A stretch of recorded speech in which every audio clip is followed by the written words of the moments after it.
Good morning, it's Friday, May 8th, 2009. I'm Jilly Badanes, and this is the morning briefing, a rundown of the stories we're following here on WashingtonTimes.com.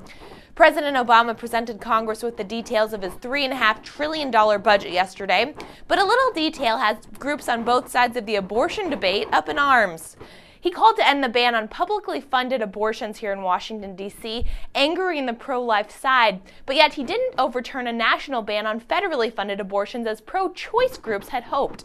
States currently have the right to spend money on abortion, so the administration says by lifting this ban, it's just ensuring D.C. the same funding rights as states. And the results are in for the government's bank stress test. Of the 19 banks tested, 10 of them will have to raise a total of $75 billion in order to survive the continued economic downturn, but 9 of them were deemed healthy and don't have to raise any more capital. The government is pushing the banks to come up with the money on their own and think of government funds as a last resort.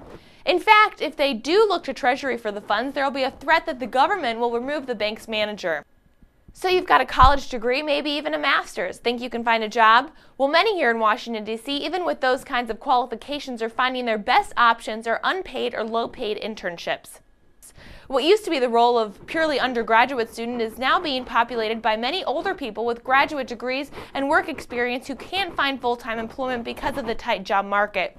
Across the city, employers and internship placement programs are reporting a record amount of applicants for internships, and they're describing more of them as being more overqualified than ever before. Well, that's the news for now. Thanks for watching. Stay logged on to WashingtonTimes.com for these stories and your continuous news updates. Have a great weekend, and I'll see you right back here next week.